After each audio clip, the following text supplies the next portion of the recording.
工業革命，大約係1760年到1850年，係世界歷史嘅一個重大轉折點，因為佢開啟咗一個持續經濟增長嘅時代。雖然名為革命，但係佢其實唔係突然之間爆出嚟嘅，而係我哋上一集提到由早期現代經濟轉型所累積出嚟嘅結果。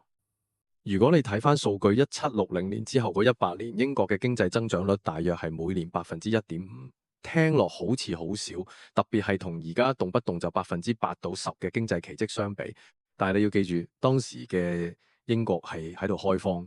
不斷擴張人類科技嘅邊界啦。開路永遠係慢過追落後嘅，因為後發國家可以透過直接進口技術嚟快速增長。而英國工業革命最偉大嘅成就呢，係佢令到增長變得持續，令到財富可以透過複利效應，最終累積成我哋今日睇到嘅大眾繁榮啦。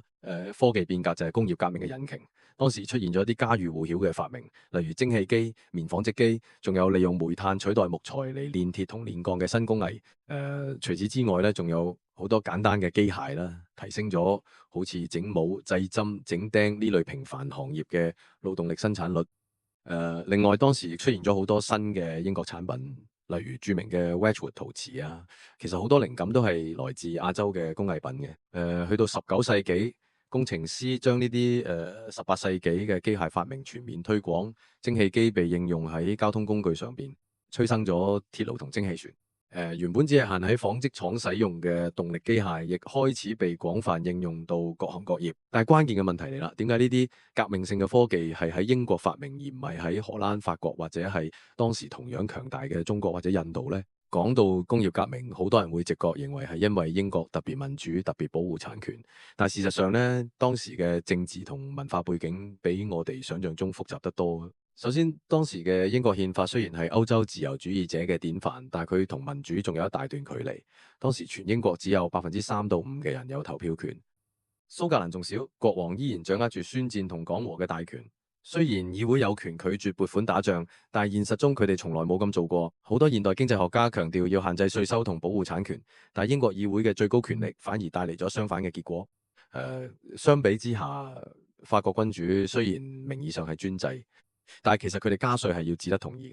嘅。1789年法國大革命嘅導火線，正正係因為財政危機，迫使路易16要召開3級會議。法國貴族係免稅嘅，但係英國議會早喺1693年就引入咗土地稅，連貴族都要交。不過英國最大嘅稅收來源呢，其實係針對啤酒啊、糖啊同煙草啊呢類消費品嘅稅嘅。呢啲稅呢，主要係由班完全冇投票權嘅勞工承擔嘅。所以話議會制衡咗國王，但喺冇民主嘅情況下，邊個嚟制衡議會呢？結果係點啊？當時英國政府人均只收嘅稅係法國嘅2倍。而呢啲錢大部分用咗喺軍隊同海軍上邊啦。陸軍負責維持國內秩序啊，鎮壓反對機械化或者爭取民主嘅集會。海軍就負責擴張帝國，保護貿易。雖然工人交稅好重，但係佢哋亦從中獲益，因為帝國擴張帶嚟咗高工資經濟，進而迫使企業發明慳人手嘅機器，推動咗增長。如果路易14當時有權隨意指稅去維持一支強大海軍，法國嘅繁榮程度可能一早已經超越咗英國啦。仲有一點好重要，英國議會有權違背個人意願去只收財產。呢樣嘢咧喺法國咧係做唔到嘅。有人甚至認為咧，法國經濟受損咧係因為產權太過穩健啦。喺法國普羅旺斯好多賺錢嘅灌溉項目搞唔成，就係因為法國冇好似英國議會咁嘅私人法案，可以強行通過土地圍封或者喺私有土地上面興建運河同公路。所謂光榮革命嘅實際意義咧，係令國家嗰種專制權力咧變得隨時可以用得着。除咗政治、科學、文化嘅崛起，亦都好關鍵。17世紀嘅科學革命帶嚟咗一啲自然規律嘅發現，並喺18世紀被發明家應用。牛頓嘅太陽系模型徹底改變咗上流社會對宗教同自然嘅睇法，令大家相信世界係受規律支配，而人類可以透過觀察去改善生活。至於呢種文化有幾普及嘅，雖然當時好多人仲係信巫術多過信牛頓定律，但係已經出現咗一啲草根發明家，例如發明航海經線儀嘅約翰哈里森，佢就曾經抄寫過關於牛頓哲學嘅講義。不過對普羅大眾影響最深嘅，其實係城市化同商業增長呢。呢啲轉變令到識字同運算變得好有價值。到咗18世紀，大部分手工業者、小販同農民嘅仔女都會接受幾年小學教育。呢個轉變產生咗一個前所未有會讀報紙同埋關注政治嘅公眾群體。當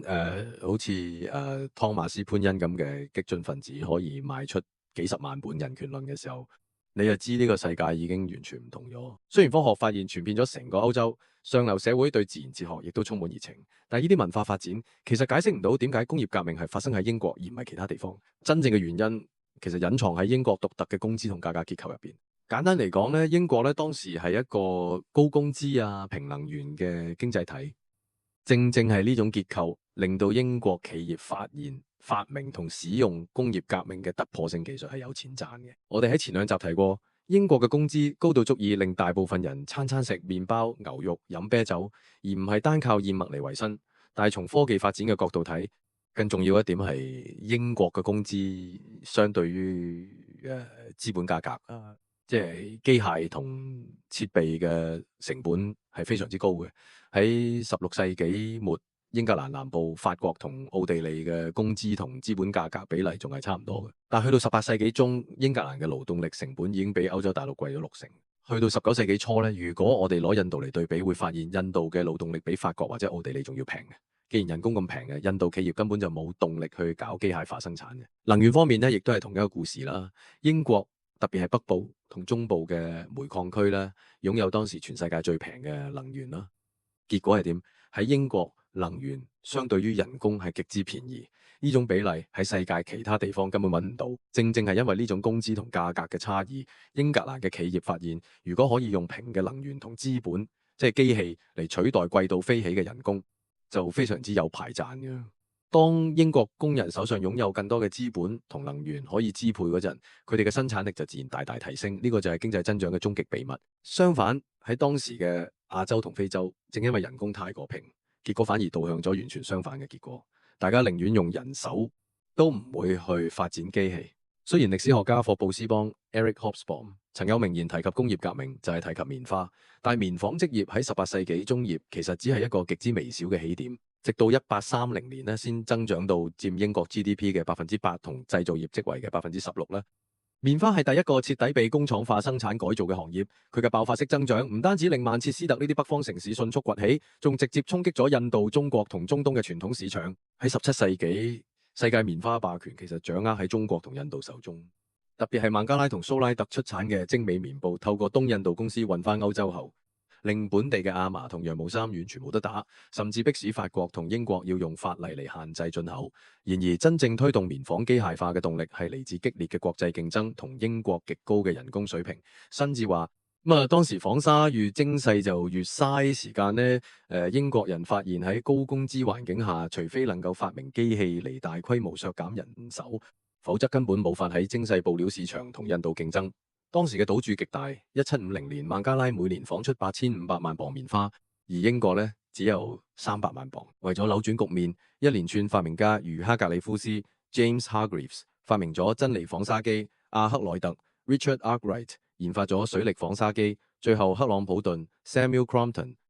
將兩者結合變成密爾精紡機 Mulo，奠定咗之後1個世紀嘅機械紡紗基礎。值得留意嘅係，呢啲發明並非源自深奧嘅科學理論，而係班發明家不斷燒錢、燒時間去進行研發汗水嘅成果。正因為英國人工貴而資本相對平嘅，呢啲機器喺英國先至有錢賺。喺印度或法國呢啲人工平嘅地方，根本冇人會想嘥錢去搞機械化。呢個就係點解工業革命喺英國製造嘅關鍵原因。解釋工業革命點解發生喺英國嘅核心，其實係要解釋點解英國發明家願意嘥咁多時間同金錢去搞研發，將一啲看似平凡嘅諗法變成實用嘅機器。關鍵在於佢哋發明嘅機器雖然增加咗資本投入，但可以極大咁節省人手。因此呢，只有喺英國呢種人工貴、資本平嘅地方，用機器先至有錢賺。喺世界其他地方，呢啲機器根本冇利可圖。呢個就係工業革命之所以係英國製造嘅真相啦。要理解呢場變革，我哋先睇下當時棉紗生產嘅3個步驟。首先要打開原棉菌並清除雜質。第二步係梳理 carding， 即係將棉花纖維拉直成鬆散嘅粗紗 roving。最後一步就係將粗紗紡成細紗。喺機器出現之前呢，紡細紗要用敍頂 drop spindle，紡粗紗就用紡車，無論邊種方法，本質上都係將粗紗拉細、加鏈 twist 嚟增強韌性，最後繞喺釘子上。阿克萊特 Richard Arkwright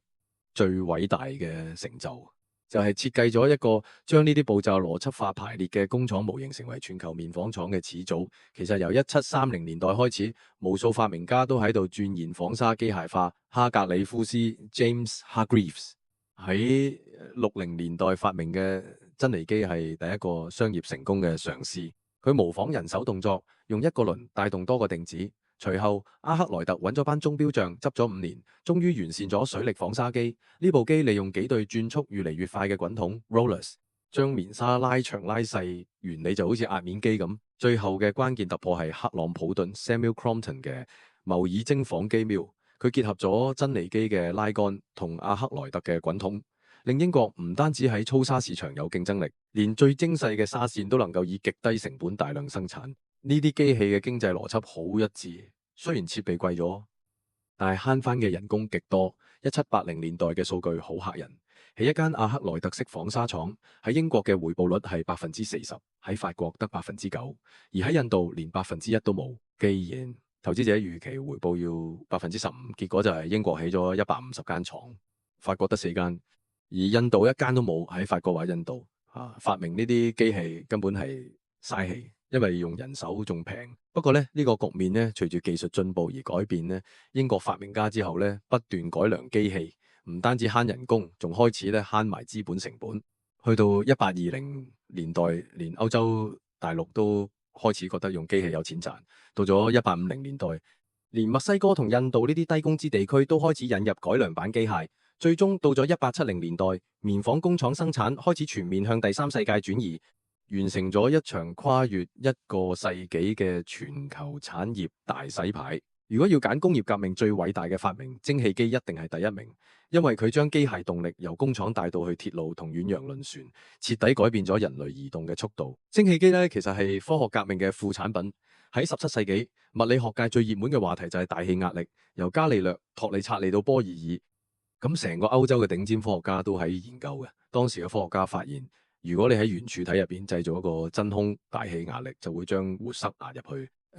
1675年啦。法國人啦 ，Denis Papin 啦，利用呢個原理啦，整咗個原始原型，但係真正將佢變成實用工具嘅係英國人 Thomas Newcomen。Newcomen 喺1712年整出咗第一部實用嘅蒸汽機，原理好簡單，燒滾水產生蒸汽，充滿圓柱體，然後噴凍水令蒸汽凝結形成真空，利用大氣壓力壓落個活塞度，再透過搖臂嚟帶動水泵。不過點解研發係喺英國完成而唔係法國或者德國呢？答案依然係經濟誘因。蒸汽機嘅科學原理係全歐洲共享嘅，但係只有喺英國研發蒸汽機先至有錢賺。紐科門蒸汽機最初嘅唯一用途係幫礦井抽水，而當時英國因為煤炭工業發達，礦井數量遠超其他國家。最關鍵嘅係早期嘅蒸汽機係一隻大食怪，要燒極大量嘅煤。喺煤礦場啲碎煤根本賣唔出，用嚟燒蒸汽機就最划算。正如當時嘅科學家所講，蒸汽機喺煤礦區係普遍使用，因為能源成本接近零。如果冇咗英國龐大嘅煤炭工業，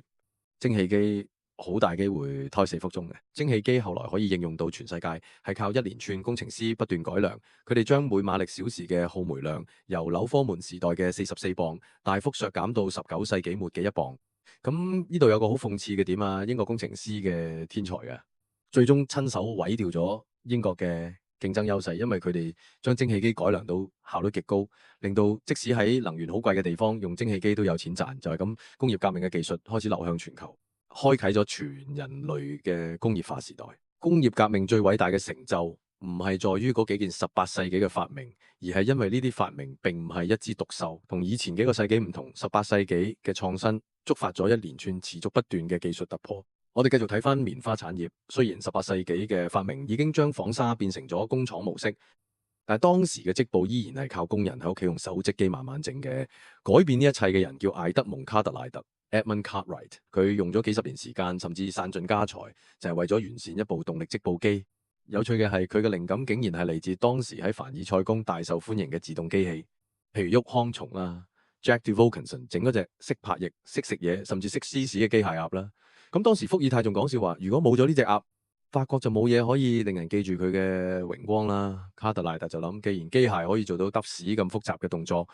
點解唔可以幫手做啲有用嘅工作呢？佢喺1785年攞咗第一個織布機專利啦。雖然最初版本喺商業上根本行唔通，但係之後經過無數發明家一點一滴嘅改良，去到1820年代，動力織布機終於喺英國開始取代人手。呢種機器雖然大大提升咗資本成本，但係同時咧就極大咁樣削減咗人工成本咁樣。咁呢度有個好值得留意嘅現象，動力織布機喺美國嘅普及速度竟然比英國仲要快。原因好簡單，因為去到1820年代，美國嘅人工已經比英國仲要高。呢個再次證明咗我哋一直講緊嘅邏輯啦。邊度人工貴，邊度就會更有動力去推動科技創新嘅。棉花產業咧，亦都帶領咗蒸汽動力進入工廠。雖然早喺1784年，博爾頓同瓦特就投資咗第一間大規模蒸汽動力麵粉廠嚟推廣佢哋嘅引擎，但係其實直到1840年代之前，大部分工廠依然係靠水力嚟驅動，係要去到蒸汽機嘅耗煤量跌到夠低，變成一種比水力更平嘅能源之後，蒸汽動力先至真正喺工業界全面爆發，持續擴張。19世紀，蒸汽動力徹底顛覆咗人類嘅交通方式。雖然早期好多發明家都想整蒸汽車喺陸路行，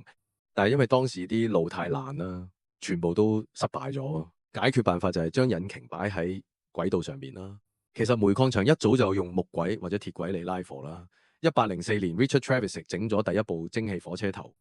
之後咧即係煤礦鐵路咧就變咗火車頭嘅試驗場啦。1825年開通嘅史托頓及達林頓鐵路咧，證明咗火車除咗運煤咧，運貨同運人仲更加好賺啊！1830年第一條通用鐵路利物浦至曼徹斯特線正式開通，隨即喺英國掀起咗一場鐵路瘋狂。到1880年，英國嘅鐵路網已經長達25000公里，水路交通亦都唔輸蝕。第一隻商業成功嘅蒸汽船係1807年喺美國哈德遜河航行嘅克萊蒙特號。去到19世紀中，蒸汽船開始喺遠洋航行挑戰帆船嘅地位。英國憑住領先嘅煉鐵同工程技術，成為咗世界造船中心。布魯內爾 Brunel 嘅大西部號證明咗蒸汽船可以載夠煤橫跨大西洋，而佢嘅大不列顛號更加係第一隻用鐵整，仲要係用螺旋槳取代明輪嘅船。不過蒸汽船要真正贏過帆船，足足用咗半個世紀。點解？因為當時啲船要載太多煤，搞到冇位擺貨，所以起初咧蒸汽船隻咧係行短途，隨住引擎越嚟越慳煤，佢哋行得越嚟越遠。最後一條失守嘅航線係由中國去英國。著名嘅茶葉飛展船 Clipper Ships 一路撐到19世紀末先至退役。蒸汽機係通用技術 GPT 嘅典型例子，就好似今日嘅電力同電腦一樣。呢類技術由發明到真正爆發，往往要經過幾十年嘅潛伏同改良。1800年，即係紐科門發明蒸汽機100年後，佢對英國經濟嘅貢獻其實仲係好微嘅。但係去到19世紀中，當佢被廣泛應用喺交通同工業之後，英國勞動力生產率嘅增長有一半都係歸功於蒸汽機。呢種長期嘅回報，正正係點解經濟增長可以持續成個世紀嘅原因。總結翻呢集，我哋見到英國點樣憑住貴人工、平煤炭呢個獨特嘅經濟組合，逼出咗蒸汽機同自動織布機呢類改變世界嘅發明。但係工業革命嘅故事呢，並唔係到蒸汽機為止。隨住19世紀步入尾聲呢，科學開始更加直接咁同工業掛鈎。如果話第一次工業革命係靠班黑手工程師嘅汗水，咁接落嚟嘅變革就係靠實驗室入邊嘅努力，化學、電力同大規模生產嘅時代即將降臨。但係最令歷史學家好奇嘅問題係，點解當英國、美國同西歐國家紛紛踏上呢條發富之路嘅時候，世界其他地方反而越嚟越窮啊？呢種貧富懸殊嘅格局係點樣喺短短100年內定型嘅？下一集我哋會睇下西歐同北美點樣透過關稅、銀行同教育呢三大藥方，成功抵禦英國嘅經濟霸權，並演變成今日我哋見到嘅發達國家。如果你想知道點解有啲國家可以成功超車，而有啲國家就跌入陷阱，記得 like 啊、subscribe 啊，同埋撳個鐘仔啊！多謝大家收睇，我哋下一集見。